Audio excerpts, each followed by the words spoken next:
The Biden administration may stay tough on China on a number of issues, including Hong Kong and Xinjiang. And I think that there's bipartisan support for being tough on China in the U.S. So things like technology rivalry between U.S. and China will remain. So we don't really expect any major changes on tech restrictions.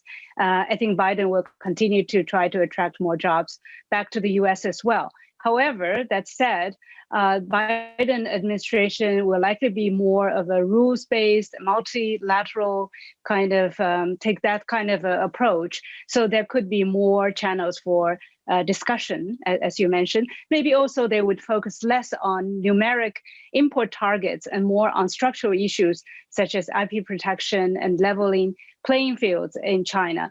And there are also going to be probably cooperation and communication on issues such as climate change and pandemic controls as well. So it's going to be a comprehensive approach. In the longer term, I think the challenges will remain, but in the short term, I do agree with the market that the uncertainty, the risk of trade war escalation will definitely decline next year. And you mentioned that you're expecting that the Biden administration to stay tough on China, but is there any possibility at all, in your view, that some of the tariffs introduced by the Trump administration get repealed by the Biden administration, or are the tariffs here to stay?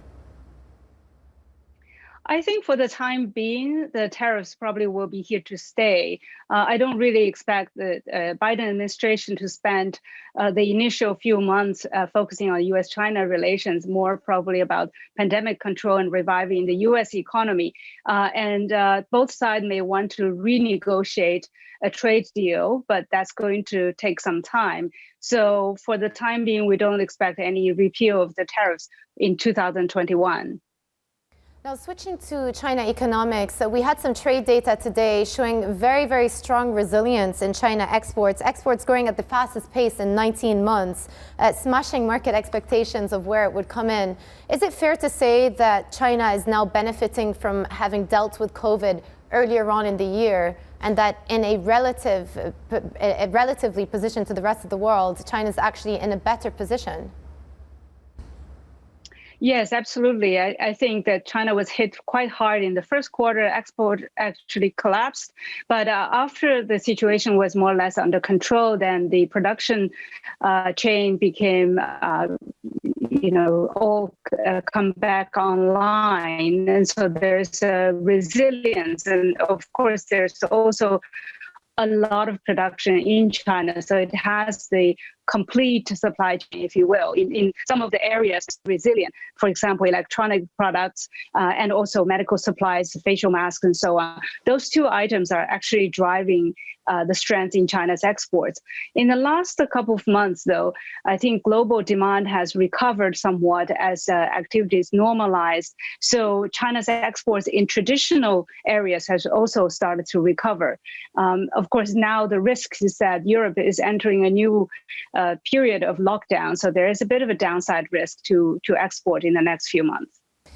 And speaking of outside fiscal stimulus, you mentioned the possible European slowdown to come with the ensuing lockdowns.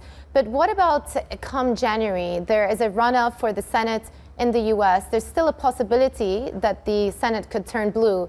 In that case, if you do end up with a blue sweep in the U.S., what sort of impact could that have on the rest of the world, and specifically China, if the fiscal stimulus out of the U.S. is larger?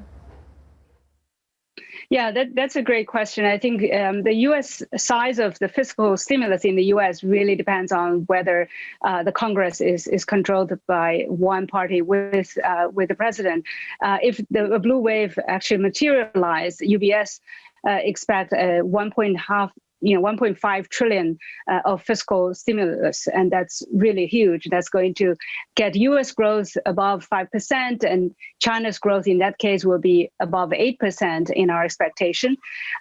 If Biden is faced with a split Congress, there's still going to be a stimulus, but smaller, maybe something like $500 billion of U.S. dollars.